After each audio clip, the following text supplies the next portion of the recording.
Assalamualaikum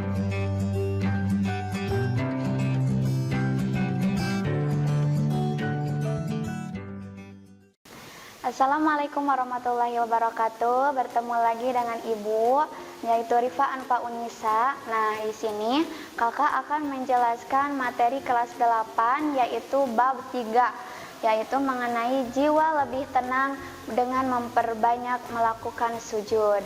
Nah, namun sebelumnya kita harus tahu dulu nih apa yang dinamakan dengan sujud. Nah, sujud dalam bahasa Arab yaitu as-sujudu merupakan kata Arab yang dapat disamarkan dengan perbuatan menempatkan anggota sujud pada kondisi serentak di lantai dengan tujuan karena Allah Subhanahu wa taala pada waktu-waktu dan saat-saat tertentu.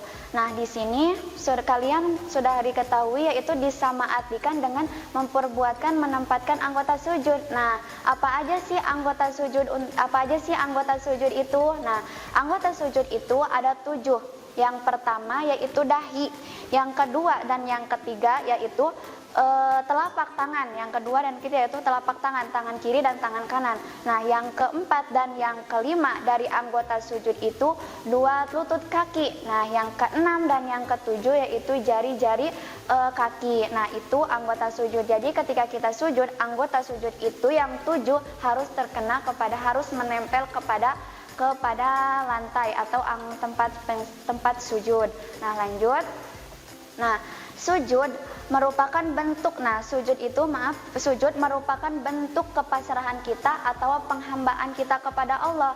Jadi tidak ada lagi tempat yang harus kita ibadah, tak ada lagi tempat harus kita pasrah selain kepada Allah. Nah, sujud mungkin sudah tidak aneh lagi ya tentang sujud, karena sujud itu sudah sangat lazim kita lakukan.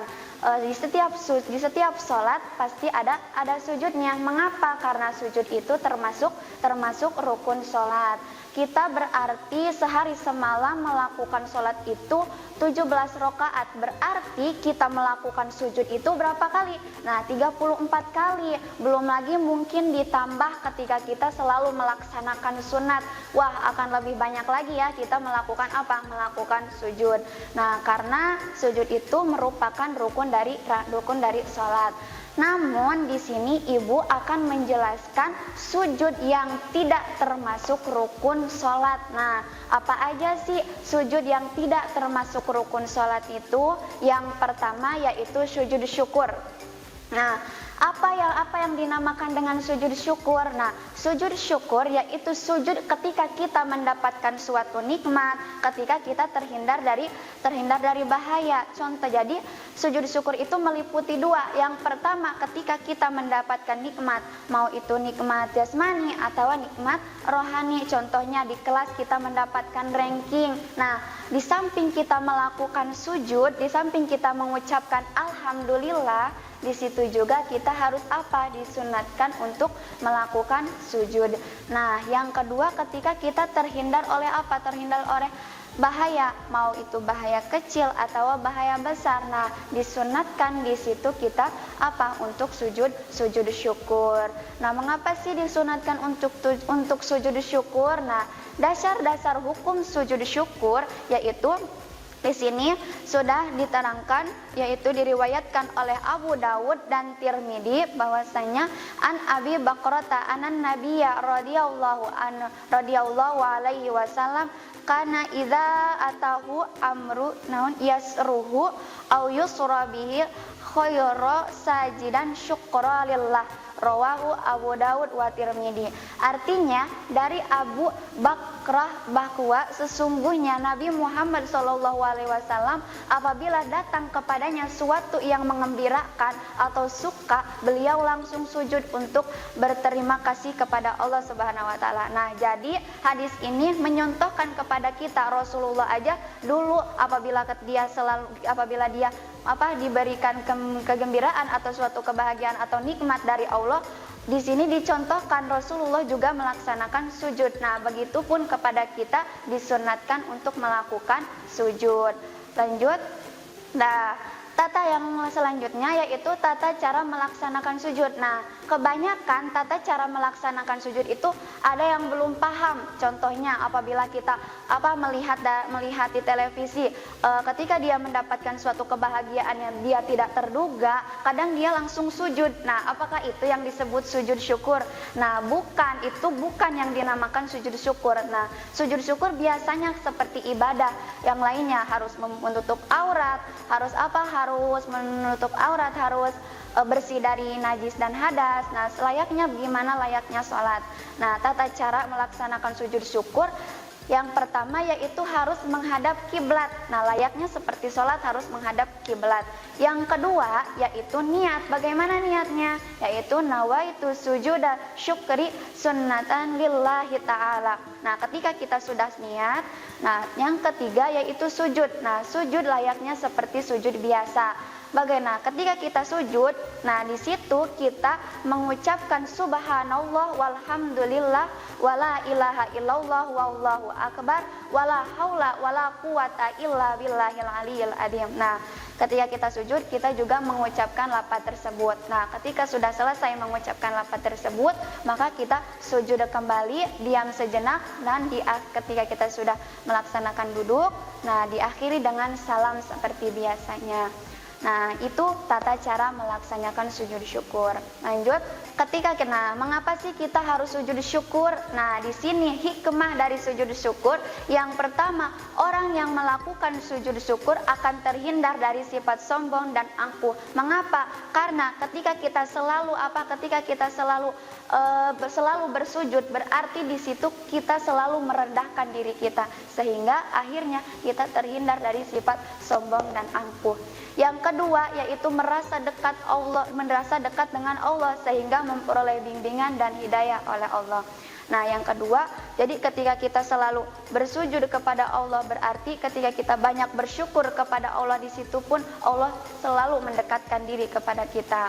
Nah, yang ketiga yaitu memperoleh tambahan nikmat dari Allah dan selamat dari siksaannya. Ketika kita selalu bersyukur atas apa yang nikmat Allah berikan kepada kita, maka di situ Allah juga akan menambahkan nikmat-nikmatnya untuk kita.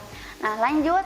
Nah, bagian yang kedua dari sujud yang bukan termasuk rukun sholat yaitu sujud sahwi. Nah, apa sih yang dinamakan dengan sujud sahwi? Nah, sujud sahwi yaitu sujud ketika kita lupa atau ketika kita ragu-ragu dalam sholat. Nah, sujud sahwi ini biasanya ada dalam apa? Ada dalam sholat. Yang pertama, contoh ketika kita lupa apa?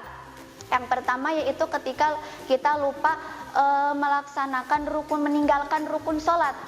Contohnya seperti meninggalkan kunut, meninggalkan ruku, meninggalkan apalagi itidal. Nah, maka di situ kita disunatkan untuk sujud sahwi. Yang kedua yaitu ketika kita lupa akan bilangan rokaat, apakah ini rokaat ketiga atau rokaat yang keempat. Nah, maka untuk solusinya ambil aja yang paling sedikit yaitu rokaat ketiga. Nah, ketika sebelum salam di situ juga kita dianjurkan untuk sujud sahwi. Nah, yang ketiga ketika kita lupa akan kunut. Nah, maka diganti aja dengan sujud sahwi. Yang keempat yaitu ketika kita lupa akan tahiyat akhir. Nah, akan tahiyat awal, maka di akhir kita melakukan sujud sahwi. Nah, hukum dasar hukum sujud sahwi yaitu sunat. Sebagaimana Rasulullah Shallallahu Alaihi Wasallam dari Abi Sa'idil Khudri, qala Nabiyyu Shallallahu Alaihi Wasallam, idza syakka ahadukum fi sholatihi falam yadrikum salat salasan au arba'atan falyatrahis syakka wal baini ala mastaiqona thumma yasjudu sajadataini qabla ayyusallima, rawahu Abu Dawud wal Muslim. Nah, di sini hadis di atas menerangkan bahwa Pak Rasulullah juga pernah lupa, tapi di situ lupanya Rasulullah bukan kelalaian atas Rasulullah, tapi untuk menjadi petunjuk bagi kita. Nah, Rasulullah dahulu pernah ketika kita ragu antara sholat yang apakah ini sholat yang ketiga atau sholat yang keempat, maka ambil yang paling sedikit yaitu rokaat yang ketiga. Nah, yang terakhir diganti dengan sujud sahwi sebelum salam. Nah, lanjut. Nah, sekarang bagaimana tata cara sujud sahwi? Nah, tata cara sujud sahwi kan sujud sahwi ada dalam apa? Ada dalam sholat ya. Berarti tata cara sujud sahwinya yaitu setelah selesai tahiyat akhir, nah sebelum salam di situ tempatnya sujud sahwi. Ketika kita sudah selesai tahiyat akhir, maka di situ kita langsung sujud. Nah, di dalam kita sujud di situ kita mengucapkan subhanama layanamu walayasu. Allah itu tidak pernah tidur dan tidak pernah lupa. Nah, sebanyak berapa kali? Sebanyak 3 kali. Ketika kita sudah melaksanakan sujud yang pertama, maka kita duduk sejenak. Nah, ketika sudah duduk sejenak, sujud lagi karena sujud sahwi itu 2 kali ya, 2 kali. Ketika kita sudah duduk, sujud lagi yang kedua kalinya sama mengucapkan subhanallah layanamu walayasu. Ketika sudah selesai sujud yang kedua, maka duduk sejenak, setelah itu dilanjut dengan salam. Nah, itu tata cara sujud sahwi. Yang kedua, hikmah dari sujud sahwi. Nah, apa sih hikmahnya dari sujud sahwi? Jadi, hikmah dari sujud sahwi itu di sini kita sebagai umat manusia otomatis tidak pernah laput dari dosa dan tidak pernah laput dari salah dan lupa. Nah, ketika orang lain mau mengakui diri kita salah, mau meminta maaf, maka di situ diajarkan bagi kita untuk saling memaafkan. Nah, itu hikmah dari sujud sahwi. Yang ketiga yaitu sujud yang tidak termasuk rukun sholat itu yaitu sujud tilawah. Nah, apa sih yang dinamakan dengan sujud tilawah? Sujud tilawah yaitu ketika kita mendengar atau ketika kita membaca ayat sajadah, mau itu di luar sholat atau di dalam sholat. Nah, dasar hukum sujud tilawah yaitu sunat hukumnya sebagaimana hadis Rasulullah SAW. Ani bani Umar anan Nabiya sallallahu alaihi wasallam kana yaqra alaina al-Qur'ana fa idza marra bis sajdati qabara wa sajadana ma'ahu rawahu Tirmidzi. Artinya dari Ibnu Amr, sesungguhnya Nabi sallallahu alaihi wasallam pernah membaca Al-Qur'an di depan kami. Ketika membaca sampai pada ayat sajadah, beliau takbir lalu melaksanakan sujud bersama beliau. Nah, hadis riwayat Tirmidzi. Nah, bagaimana tata cara sujud tilawah? Yang pertama, sujud tilawah dilakukan di luar sholat. Berarti ketika kita mendengar atau membaca ayat sajadahnya itu di luar sholat. Yang pertama yaitu menghadap ke kiblat. Namun layak sujud sajadah itu layaknya seperti sholat ya, harus mempunyai wudu, harus bersih dari hadas dan najis, dan harus bertutup aurat. Nah, tata caranya yang pertama yaitu harus menghadap ke kiblat seperti layaknya sholat. Yang kedua yaitu niat. Nah, yang ketiga ketika kita sudah selesai niat yaitu takbiratul ihram. Nah, ketika kita sudah takbiratul ihram, yaitu langsung sujud. Nah, sujud 1 kali. Nah, bagaimana ketika kita sujud, di situ juga kita dianjurkan untuk mengucapkan sajada wajhiya lilladzi khalaqahu wa saqqahu sam'ahu wa basarahu bihaulillahi wa quwwati. Nah, ketika kita sudah sujud, maka dianjurkan membaca lafaz tersebut. Ketika sudah, maka duduk sejenak. Ketika sudah duduk sejenak, langsung mengucapkan assalamualaikum dan assalamualaikum. Nah, itu tata cara sujud tilawah dilakukan di luar sholat. Nah, yang kedua yaitu sujud dilakukan di dalam sholat. Nah, berarti ketika kita mendengar atau membacakannya itu di dalam sholat. Nah, bagaimana tata caranya? Yaitu ketika kita membaca ayat sajdah atau mendengar imam membaca ayat sajdah, maka kita langsung sujud. Contohnya, ketika kita doa iftitah sudah selesai, terus Al-Fatihah sudah selesai. Nah, terus di situ si imam membaca ayat sajdah. Nah, ketika sudah selesai membaca ayat sajdah, langsung saja kita sujud tanpa harus ruku, langsung aja kita sujud 1 kali dengan membaca doa tersebut. Nah, itu tata caranya sujud tilawah yang dilakukan di dalam sholat. Nah, hikmah dari melakukan sujud tilawah itu yang pertama dijauhi dari setan. Karena sujud sajadah itu ayat sajadah itu doa di mana di situ kita ingin dihindari dari godaan setan.